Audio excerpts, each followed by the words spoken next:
Hello, everybody. This is John, the writer, director, producer of Gray Matter, just popping onto the feed for a quick little out-of-character minute. So first of all, the show has kind of grown by leaps and bounds over the last couple of months, so I would like to say thank you and welcome to all our new listeners. It really seems like you guys love the last couple episodes in particular, and that makes me really happy because I love them too. So to that end, I just wanted to pop into the feed. Last night, I just had a really fun recording with a couple of people doing our creative commentary series for the Gray Matter Patreon.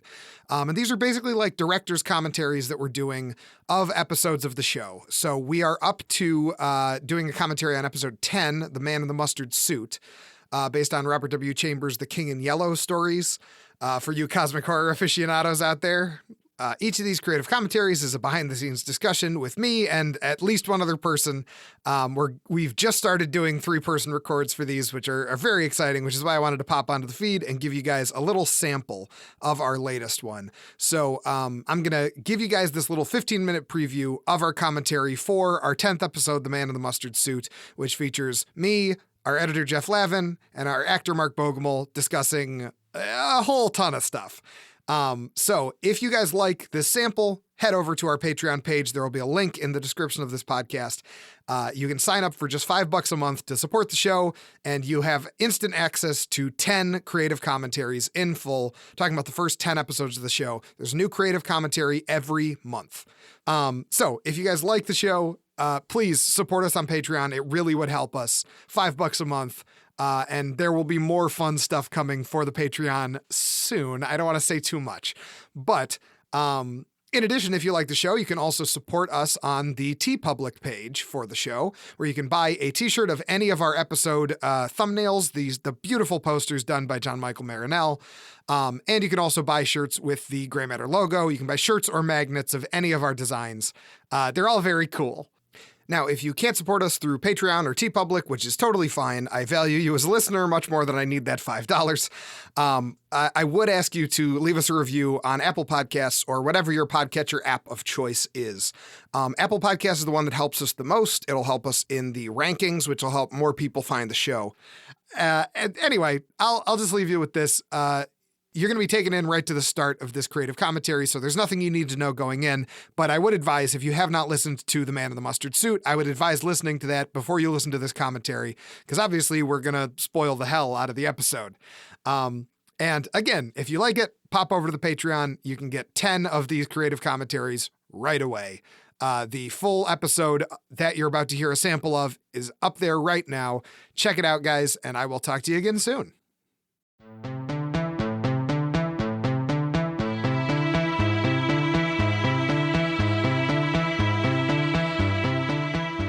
Hello, everybody, and welcome back to another Gray Matter creative commentary. Today we're going to be talking about The Man in the Mustard Suit, an episode that is a particular favorite of a couple of people whose voices you're going to hear in just a second.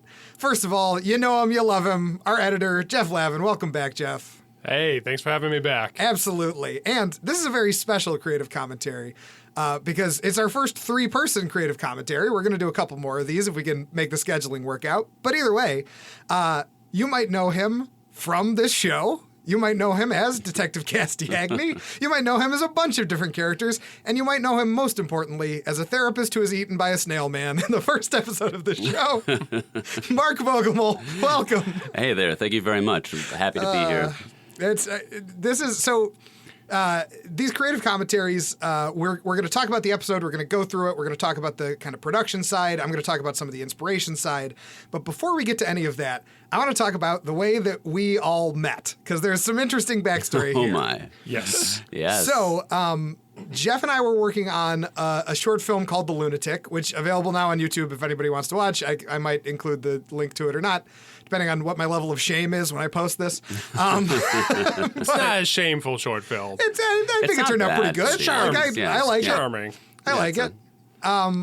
Indie at its best. Yeah, exactly. You know, like beginner Exactly. indie when you're getting your skills together. Exactly. But either way, so in the casting process of that is when, because you're in that, Mark. Yes. And I met you through that. Jeff and I have worked together since college, working on stuff. But how is it that you and Jeff met Yes. for you to get into the lunatic. So Mark was recommended to me by someone that I knew and went to high school with. He was originally casted for the part as the old man in The Lunatic, and we needed someone to play the detective, ironically enough, the detective in that film. So, Well, a reporter, but yes. reporter. And Which, for anyone that hasn't seen the short film, it's about a reporter going to this rich recluse's house, and the guy is basically making a pitch to this reporter of being like, look, I'm a werewolf. I'm going to transform. I'd like you to document this and announce it to the world before I die because I'm very sickly. A paranormal reporter. Yes. Specifically a guy that does tabloid beat shit and feels like he's too good for it. Which I could get the investigative part. Yes, to it, 'cause he had exactly. a very investigative mind. Yes, right, yeah. The hopes So to anyway, debunk sorry. it. I didn't mean to just Yeah, I derail hope it. to Oh, debunk no. it, yeah. No, you're good. And so I was recommended, okay, Mark, and I got his number, found him on Facebook, and then we connected to me, and you had told me initially, like, okay, let's meet at this hotel. I was like, okay, hotel. I'll leave the door unlocked. Hotel, yeah. I'll be in there with a robe. I'll leave the room key under my mat. Wink, wink. No, it was the hotel bar. But when we got there, we both realized, we're like, oh, there's a little bit of noise here. Sure. So, so as we're talking and getting to know each other, it's like, okay, well, let's go somewhere because I want to do an audition with you and send Right. it to Jonathan. See Yes, if, like, right. you're the guy for this part. Yes, he is. So let's go to my car. Some people see us, And after having a drink. Exactly. Going out and, into the car. in the cold, like a cold November evening, it was just like, let's go to my car, you and I. I'm like, all right, I'm we down. just met each other Let's for go the in the first back time. It's just like I got a seat warmer plugged into my cigarette lighter. Why don't you hop in the trunk? You see that rope there? Put it on. But he It's part of came. the audition. Put that around your wrists. But we went to my car. You gave a very splendid audition. I don't mean that. And I started. I mean- you are. Look, folks, it's how the business used to work. Yeah, I No one's mean, proud of it's- it. No business is show business. You wanted the role, right? No, There's no good sentence. There's no good way to end a sentence that starts with "You went to my car." It's just not. I mean, you from can't the bar. recover. like a car is just like not a place to conduct business. I mean, maybe it is. Who am I Certain to kinds say? of business. Yeah, certain I kinds mean, of it business. was also very cold. We couldn't just stand outside. Right, It was sure. Right. frigid. Like I'm talking, like the winds were like 20 miles per hour in Buffalo. Exactly, So it was so- not like and there was no place around where you could like even have a moment of quiet. I mean, what were you gonna do? Go to the Exactly. bathroom? Right, sure. You well, know, that was the backup plan. Here, let me record you in the bathroom quick. Nice to meet you. I know by the way. correct one. Yeah. I think in the end we made the right choice. Yeah, Yes. I think it worked out fine. Recording in my car, it was warm. I turned the heat on. We were good. Very comfortable. But anyways, that. that's how we met. And And then we strange ended up ways. making the lunatic together. Yeah. So Yeah. that was Yeah. fun. yeah, so it ended up great. That was like 4 years ago That now. was It's crazy. That was like right when I started to actually like start to become in my mind like in any way decent at acting. Right, Like in sure. any Yes. way, Yeah, so this like while we're kind of on this topic, like what is it like as an actor, what is it that drew you to acting? What is it that like keeps you in acting? Like what are the things that you like about acting as a craft? Like what's the thing that gets you? I love acting because it's like it's always going to be a challenge for me. There's like countless amounts of techniques and ways to do it, and it is a skill and a hobby that there is never any number one good at. Sure. Like you cannot be the best. Like it's all subjective, and it is something that you can never stop excelling at.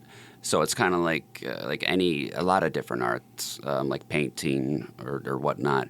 There is no ceiling level Right. Sure. to it. Yeah. That and also like the fact that you get to express yourself in the eyes of somebody else, and it helps me understand people on like Sure. a better level and be more like empathic for them by being able to step into random people's shoes and Sure, then like kind of definitely. experiencing life and then actually like going through all the motions and the ways that one ends up analyzing a script and a character. Sure. It's really enlightening and it's very fulfilling for me. That's the thing that you said about empathy just there. Like I find that so true of writing too, where it's like it really any kind of like intentional crafting of story like really makes you kind of get outside yourself and have to think about like how the other half lives, you know, like it really makes you get into other people's heads and go like, oh, that makes sense. Like, you know, the way that we are is not the only way anyone could be. Like, and it's such a stress relief in itself to sure, do so. right, yeah. You know, And just getting a it's kind of grounding. vacation from yourself. It's Yeah. grounding to the world Yeah, and like definitely. to understand, you know, because once you hit a character, right? Like you look at your own life through that character's eyes, and you're Right. like, wow, that's not terrible, is it? Like, oh, okay. Could be worse. Yeah, like for absolutely. real. All right. I mean, this Gray Matter might as well just be subtitled "Could Be Worse" because Yes. like the Yeah, amount I of was about to say. every character's got some fucked up thing going on with Yeah. them. You don't want to be like in any of the character No, shows from any of the I don't think episodes. no, don't no, think no, no. There's They all not have really any terrible character that fates. like comes out great. Yeah, this is not a at all. happy No, story, not so happy much. ending. Yeah. Yeah, but that's catharsis. Horror is Yeah. catharsis. I mean, it is. Yeah. Anyway, so let's then start talking about the man in the mustard suit. And first, I want to start with a couple of questions. So, have either of you guys read The King in Yellow, the series of short stories by Robert W. Chambers that this episode is loosely adapted from, quote unquote?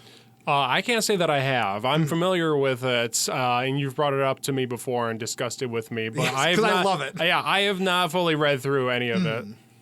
I think I took a glance at it on the internet, but like honestly, no. I mean, you know. Yeah, because you and I have talked Lovecraft and stuff like that Yeah, before. I'm a like, Lovecraft yeah. geek, man. Yeah, you know, right. Yeah. You and I are both readers. I got to Yeah. get you your book back. Oh, by the way, yeah, while I'm thank thinking you. of it. Yeah. But either way, like we've talked, 'cause you borrowed an Arthur Machen book from me. Like Yes, there's, yeah, no, you we got know, a book it's back and wonderful. forth thing going Yeah, on. exactly. God, I have a lot to talk about with books later. Yeah. Oh God. Yes. I mean, yeah, we Do could a just lot, spend yes. years of this. But so Robert W. Chambers was an author that was working late 1800s, early 1900s. He's kind of coming off the tail end of the decadent authors like Oscar Wilde and Baudelaire, and like he very much did not. He would not put himself as a decadent author, but I think he kind of counts as a decadent author, even though he's trying to kind of pull away from that style and look at the kind of moral depravity that he sees in that style. Because like the decadents, like Oscar Wilde especially, was just going around kind of fucking around and being like, let's see what society will make of this, because this society is just in constant states of collapse. I love the decadent authors, and I think there's a lot of parallels in their time in England to our time in America currently.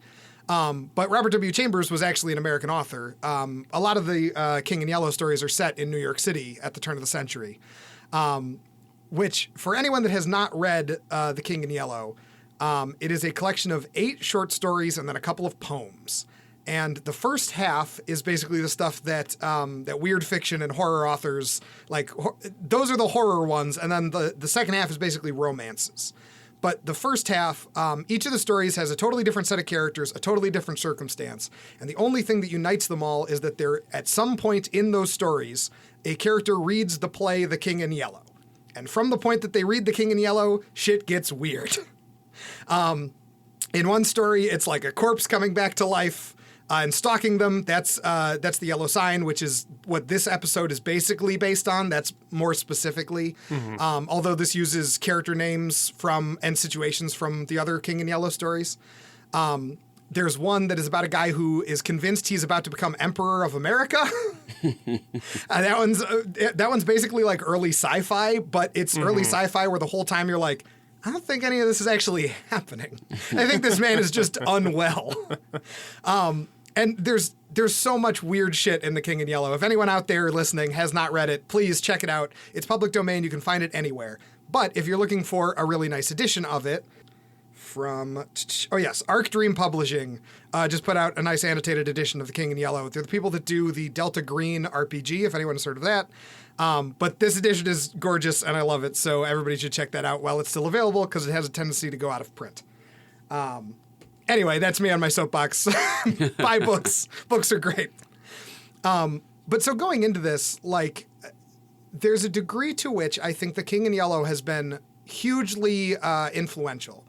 Because there's all these stories of cursed media. And obviously this is not something that The King in Yellow started. This has been forever. Yeah. But these cursed media stories, I feel like, have taken on a new relevance in the age of the internet because of things like Candle Cove and creepypastas. Like analog horror as a genre is basically creating King and Yellows. Yeah. They just kind of spread around and people go Ring like, and what's all this that. weird shit? It's cursed. Oh no. Mark, you've been in some analog horror as well. That, Yes, what was yes. that? I forget what that was called. But the honestly, priest one. yeah, that was like a camera test, to be honest. It was a 5-minute one where... Well, it was enjoyable. I Yeah, enjoyed no, it watching was pretty so. great. I mean, it was fun to do, but it was about like a cassette tape that held a demon, and and I'm holding this priest hostage as the demon. You later find out that I'm the demon. Spoiler. Spoilers. But and it's like it is a directions to perform an exorcism that I, as the demon, am purposely messing up, like giving the wrong directions in order for like the demon to be able to escape. And while the priest guy, who's like a sentient priest who's trapped in the tape, he's going to get killed, and then apparently the next person that is watching it will get sucked Right, in. it'll So- pass along. And the priest is trying to give him directions on how to like banish the tape, Mm-hmm. but I'm messing him up every step of the way. It's pretty cool. Yeah, that it's so fascinating. Like analog horror as a genre has been something that has really fascinated me because I think there's such a like I love found footage horror. I don't know how you guys feel about it,